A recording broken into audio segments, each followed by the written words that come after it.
안녕하세요. 플립입니다. 오늘은 해외 뉴스를 한번 모아서 전달해 드리려고 합니다. 세큐리타이즈가 스펙 합병으로 어떤 빈 껍데기 회사가 나스닥이나 이런 데 상장이 돼 있는데 거기를 인수를 당하면서 상장을 하는 형태를 말하거든요. IPO를 갖다가 건너뛴다고 생각하시면 돼요. 결국에는 절차를 간소화해서 IPO를 추진 중이다 라고 알려졌다는데 1빌리언 기업 가치를 달성할 수 있다고 하니까 기대해 볼 만하죠. 타이즈 또한 굉장히 잘 진행하고 있는 거래소 중에 한 개인데요. 상장을 준비하고 있다. 이제 하나씩 이제 수면 밖으로 나오고 있죠. 근데 한편에서는 여전히 비상장 기업으로 남을 가능성이 있다고 말하기도 한답니다. 최근에 나온 뉴스이기 때문에 향후에 또 바뀔지는 모르겠지만 이 정도 하고 넘어가면 될 것 같습니다. RBI에서 예금 증서 토큰화 시범 사업을 시작했다. RBI는 여기 나오는데 인도의 중앙은행이에요.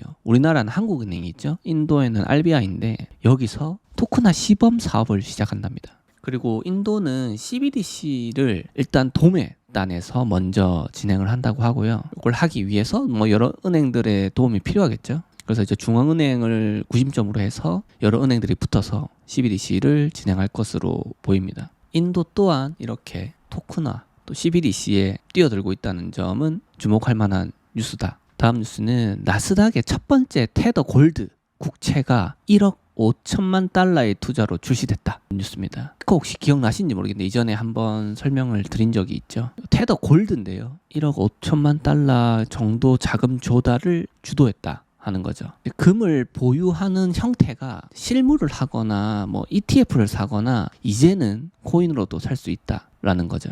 이게 어떤 의미를 가질 수 있냐면 접근성이 높아지면은 사람들이 강하게 투자 심리가 생길 수 있거든요. 사실 금 가격이라는 게 한 2004년도에 금 ETF가 생긴 걸로 기억을 하는데 그 이전에 아주 오랜 기간 몇십 년 이렇게 해도 거의 안 올랐어요. 아주 미미하다 싶을 정도로.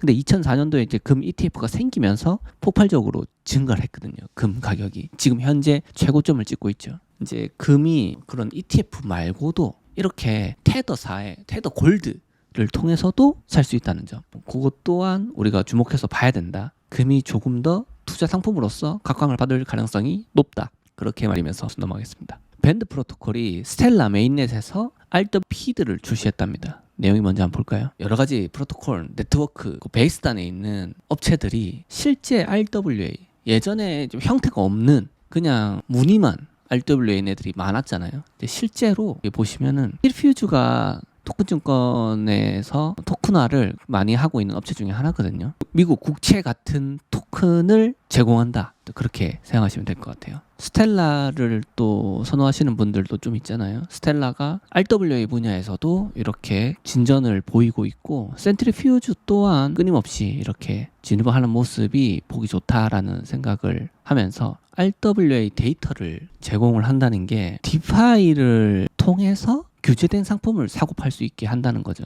이거는 어떤 신뢰가 되게 중요하잖아요. 디파이 프로토콜을 쓰는 것 자체가. 근데 실제로 처음에는 디파이 형태로 많이 진행을 하긴 하지만 결국에는 테스트 베드가 될 수 있는 여러 프로토콜에서 공격적으로 진행을 하면 좀 큰 서비스 제공 업체들도 결국에는 저는 이제 장기적으로 디파이 형태로 갈 거라고 보고 모든 투자자들이 개인 지갑을 통해서 연결을 통해서 거래를 하거나 주고받을 거라고 생각하거든요. 그래서 저는 이제부터 셀프 커스터디에 대해서 긍정적으로 생각하고 있고요. 아이넥스가 좋은 방향성을 보이고 있다라고 아직도 생각합니다. 불편한 거는 물론 많아요. 위험하게 생각할 수 있는 부분도 있고요. 근데 결국에는 그렇게 될 거다라고 생각을 해요. 현재보다는 조금 더 멀리 보고 있다라고 말씀드릴 수 있을 것 같고 제 생각이 그렇게 틀리진 않았을 거다라는 말씀을 드리고 싶습니다. 앞으로 이제 변화할 부분들이 저는 좀 보이죠. 물론 허들은 있어요. 신뢰 부분이죠. 바로 이 신뢰를 할 수 있냐 없냐 에 따라서 큰 돈이 들어와야 이제 성공적으로 안착을 할 건데 그 부분은 밴드 프로토콜이 됐든 스텔라가 됐든 이제 이런 업체들이 잘 구성을 해야 될 건데 우리는 이제 강 건너 불구경 하듯이 여러 업체들을 신중하게 고르기만 하면 되겠죠. 아무튼 좋은 움직임을 보이고 있다라고 생각을 합니다. 기관이 토큰화에 박차를 가하고 있다. 내용을 한번 볼까요? 대부분의 기관 투자자들이 3년 안에 토크나에 대해서 한 2배 이상 받아들일 거다라는 거고요. 절반 이상은 2030년까지 모든 투자의 10에서 24%가 토크나 될 거다라고 전망을 한다고 합니다. 지금 2030년이 먼 얘기가 아닙니다. 이제 5년 남았죠. 그리고 이전에 보스턴 컨설팅이나 뭐 여러 가지 보고서에서 봤듯이 이게 되게 보수적으로 잡혔던 숫자가 지금 기억나시는지 모르겠는데 그때 대비해서 2배 이상 크게 보고 있어요. 전체 10% 혹은 5%를 가정했을 때도 조 달러 이상의 모든 자산들이 토크나 되는 걸 가정을 하고 있는데, 그래서 토크나된 시장 규모가 얼마나 될 거냐라는 거에 대해서 많은 얘기가 있었죠. 결론은 우리가 생각하는 것보다 더 빠른 속도로 토크나는 진행되고 있다는 겁니다. 이 부분은 의심할 여지가 없어요. 지금 우리나라 안에서 우리가 지금 보고 있는 아주 한정적인 부분에서 토크나가 되니 많이 어떤 거래소에 거래량이 있니 없니 사기니 많이 이런 얘기는 저는 중요한 논점이 될 수도 있겠지만 조금 더 넓게 보셨으면 한다라는 생각을 해서 제가 이렇게 좀 꾸준하게 해외 뉴스를 전달해 드리고 싶은 마음이 큰 부분이 바로 이런 이유에서 그렇습니다. 단편적으로 보면은 별로 안 될 것 같거든요. 근데 글쎄요, 이제 저는 제가 보는 관점에서는 그렇거든요. 토크나가 굉장히 빨리 퍼져나갈 거고 디파이가 결국에는 주류가 될 거고 셀프 커스터디가 대세가 될 거다라는 게 명확하다고 저는 생각합니다. 그리고 여기서 말하는 것들이 어떤 게 있는지 한번 볼까요? 기관 포트폴리오에서 일단은 토크나된 자산들이 많아질 거다. 3년 안에 2배로 증가할 거다. 개인 시장의 토크나, 이 개인이라는 게 사무시장을 말하는 거예요. 사무시장이 아직 토크나가 안 된 거, 개인적인 자산들, 그런 것들, 상장 안 된 것들 되게 많거든요. 그게 거의 압도적으로 큽니다. 이제 그 시장이 토크나가 되기 시작하면은 아주 폭발적으로 증가할 거고, 물론 그 자산을 갖고 있는 사람이 생각 없으면 모르겠지만 투자 관점에서 토크나를 해서 유동성을 갖도록 하는 게 유리할 수 있거든요. 그래서 저는 좀 긍정적으로 생각을 합니다. 그리고 토크나를 통해서 투명성, 스캔이나 이런 걸로 볼 수 있잖아요.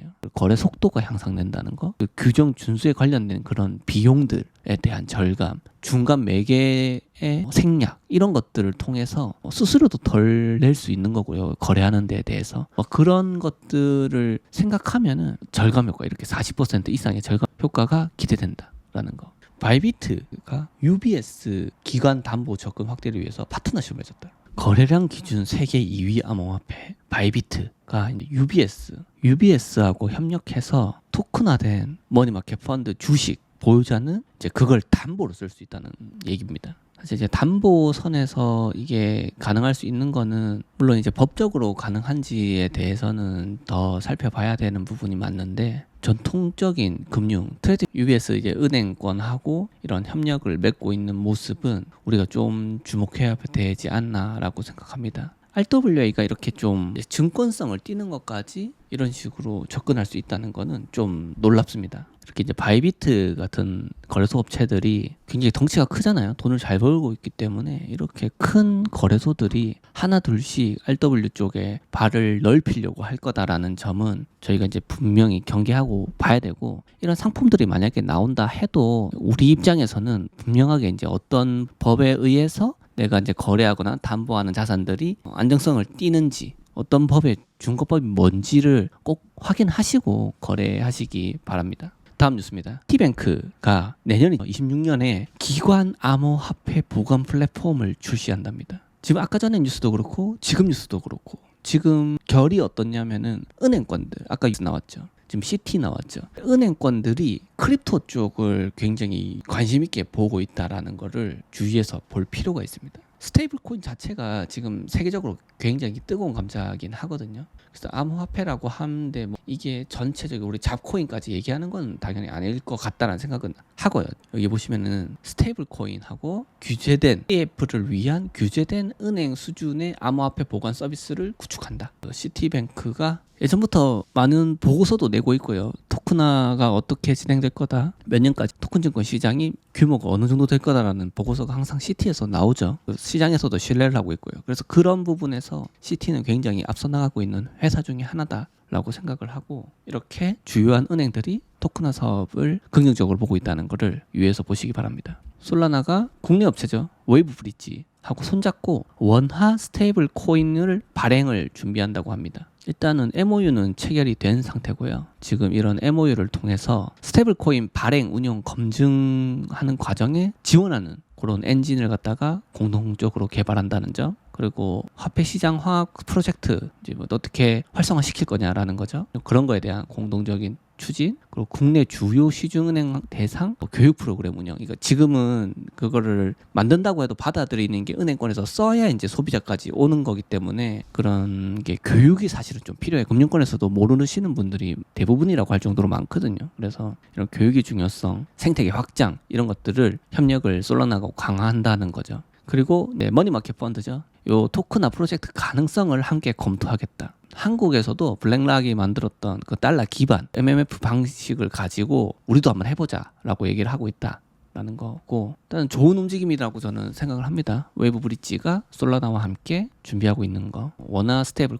코인은 정치권에서도 굉장히 좋게 생각하고 있기 때문에 토크나의 좋은 마중물이 될 수 있다라고 생각을 합니다. 엠파이 라고 부르나요? 이거 이름은 잘 모르겠는데 엠파이랑 헬릭스가 라틴 아메리카 프라이빗 마켓을 아시아에 개방하기 위해서 전략적 파트너십을 체결했다. 브라질을 타겟으로 하고 있네요. 브라질의 프라이빗 마켓을 갖다가 아시아에서 많은 분들이 뭐 사거나 그렇게 할 수 있도록 한다는 거죠. 그래서 약간 내용을 읽어보자면 아시아 전체에 걸쳐서 실질적인 수익률이 가장 좋은 상품을 제공하겠다. 그런 뉴스로 볼 수 있습니다. 기본적으로는 싱가포르의 이야기로 보이고 결국 이거는 뭐 아시아권에 전체적으로 하겠다고 했으니까 뭐 우리나라도 포함이 될 수 있겠죠. 한번 주목해 볼 필요가 있을 것 같습니다. 뉴스가 유료로 막혔는데 뭐 그냥 제목만 간단하게 읽어드리자면 소시에트라는 프랑스 은행인데요. 여기가 실제로 토크나를 한 전력이 있는 굉장히 진심인 은행 중에 하나입니다. 비트판다의 디파이 지갑을 통해서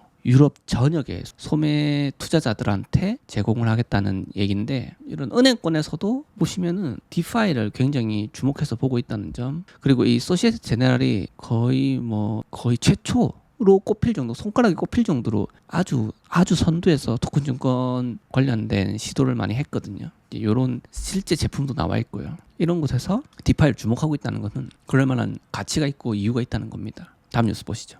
이 뉴스도 뭐 볼 수 없네요. 유료로 보진 않아서 뉴스를 한번 제목만 한번 볼까요? 블랙록의 CEO 레리 핑크가 토크나에서 더 큰 역할을 모색한다. 전에 했던 얘기죠. 이거는 뭐 안 봐도 될 것 같습니다. 계속 상당히 성장한다는 이야기를 강조하고 있다. 그 정도만 이해하시고 넘어가겠습니다.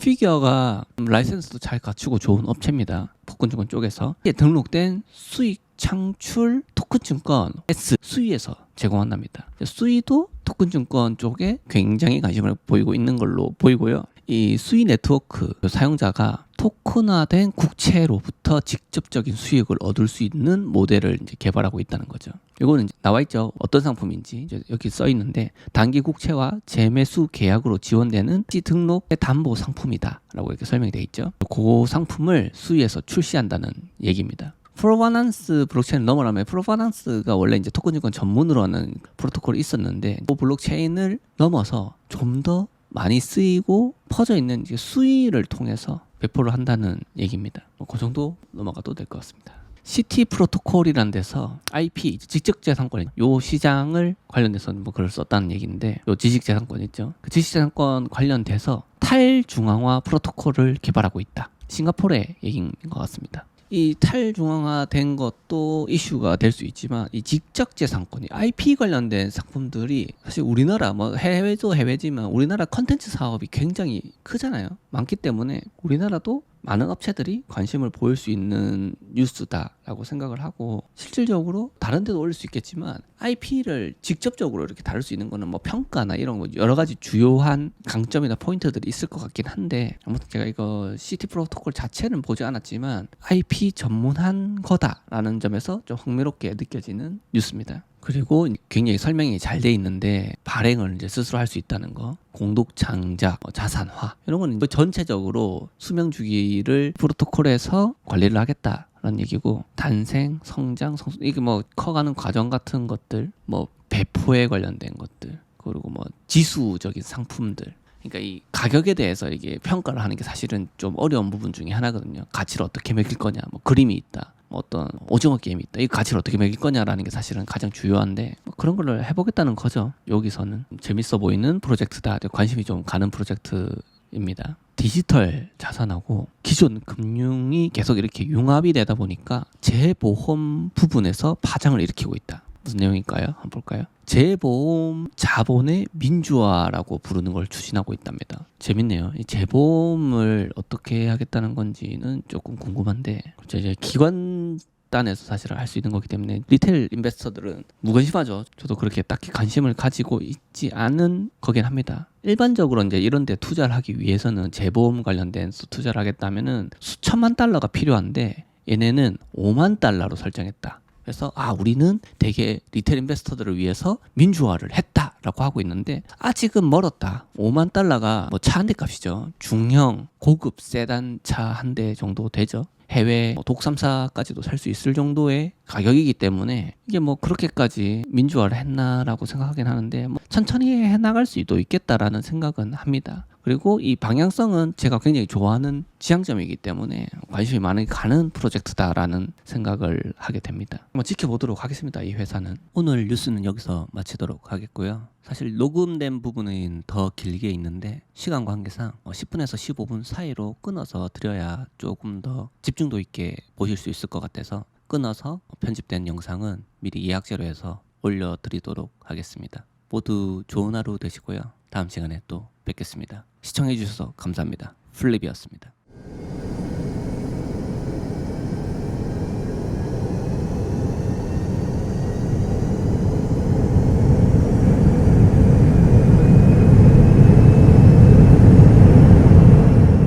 안녕하세요. 플립입니다. 이어서 뉴스 전달해 드리겠습니다.